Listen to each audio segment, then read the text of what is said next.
Au cœur de chaque clinique vétérinaire, il y a une tension, une vraie tension. D'un côté, la passion immense pour soigner les animaux, et de l'autre, la réalité, souvent écrasante, de devoir gérer une entreprise. Allez, on va plonger là-dedans pour comprendre ce qui se passe vraiment en coulisses. Ah, cette phrase, elle résonne familièrement, n'est-ce pas? C'est typiquement le genre d'appel, rempli de panique, qui rythme le quotidien, et parfois même les nuits d'une clinique. En fait, c'est la bande-son d'un chaos opérationnel qui, petit à petit, peut finir par tout submerger. Le truc, c'est que pendant que toute l'attention est portée sur la santé des animaux, et c'est bien normal, il y a des problèmes opérationnels bien cachés qui menacent la survie même de la clinique et le bien-être de tout le personnel. C'est une crise silencieuse, mais elle est bien réelle. Bon, maintenant, on va se pencher sur ce qu'on pourrait appeler les 5 grandes fuites. Ce sont des problèmes de tous les jours, des trucs qui paraissent anodins, mais qui, mis bout à bout, vident complètement une clinique de ses ressources et épuisent même les équipes les plus passionnées. Première fuite. Imaginez un peu la scène. Une énorme pile de cartes postales à trier à la main, chaque mois pour les rappels de vaccins. C'est un travail de titan. Et le résultat, c'est que certains rappels partent avec 2 mois de retard et d'autres n'arrivent tout simplement jamais à destination. Et l'impact financier de cette petite fuite, il est juste stupéfiant. Prenons une seule clinique avec 500 animaux. Chaque visite de vaccination rapporte environ 180 $. Si on perd 35% de ces rendez-vous, le calcul est vite fait. On part de plus de 350 000 $ de revenus qui s'envolent chaque année. C'est tout simplement colossal. Passons à la deuxième fuite. L'assistant de garde qui se fait réveiller 3 ou 4 fois par nuit. Mon chien a mangé du chocolat. Mon chat ne bouge plus. Chaque appel, c'est 20 à 30 minutes passées à calmer l'angoisse et à essayer de trier pour savoir si c'est vraiment une urgence. Et voilà le cœur du problème. La grande majorité de ces appels, on parle de 80%, ne sont pas de vraies urgences.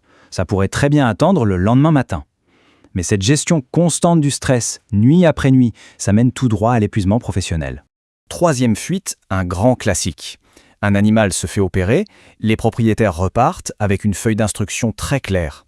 Mais le soir même, le téléphone sonne. L'incision est un peu rouge, c'est grave? Et voilà comment le personnel passe des heures chaque semaine à rassurer des gens sur des points qui sont déjà écrits noir sur blanc sur la feuille d'instruction. Le plus frustrant dans tout ça, c'est que pour 80% de ces questions, la réponse se trouve directement sur le document qui a été fourni. C'est une perte de temps gigantesque pour le personnel, qui pourrait être en train de s'occuper de cas bien plus critiques. Quatrième fuite, les devis. Un technicien peut passer 15 bonnes minutes à calculer à la main le coût d'une chirurgie. Le problème, c'est que s'il y a la moindre complication, la facture finale dépasse le devis. Et là, c'est le conflit assuré. Vous m'aviez dit 800 $, pourquoi c'est 1200 $? Ce genre de situation, ça abîme la relation de confiance avec le client. Et enfin, la cinquième fuite, peut-être la plus insidieuse de toutes. La clinique n'a pas augmenté ses prix depuis 3 ans, parce que, je cite, « les gens se plaignent déjà ». Sauf que pendant ce temps, les coûts des médicaments, les salaires, le loyer, absolument tout a augmenté. Le résultat, on ne le voit pas au jour le jour, mais sur le long terme, c'est une catastrophe. Sans que personne ne s'en aperçoive vraiment, la marge bénéficiaire nette peut être divisée par 2 en seulement quelques années. La clinique finit par offrir certains services à perte, sans même le savoir. Alors face à ce tableau, la question est évidente, non? Comment on sort de ce cycle infernal pour reprendre le contrôle et enfin se concentrer sur ce qui compte vraiment, la santé des animaux? Eh bien, la réponse, elle se trouve dans un vrai changement de mentalité. Il s'agit de transformer ces processus manuels et chaotiques en des systèmes efficaces qui tournent tout seuls, grâce à l'automatisation et à l'intelligence artificielle. Et le contraste est saisissant, c'est le jour et la nuit.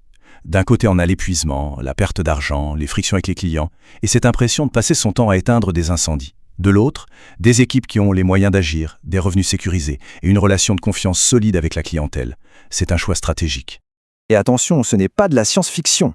Il existe un plan d'action très clair.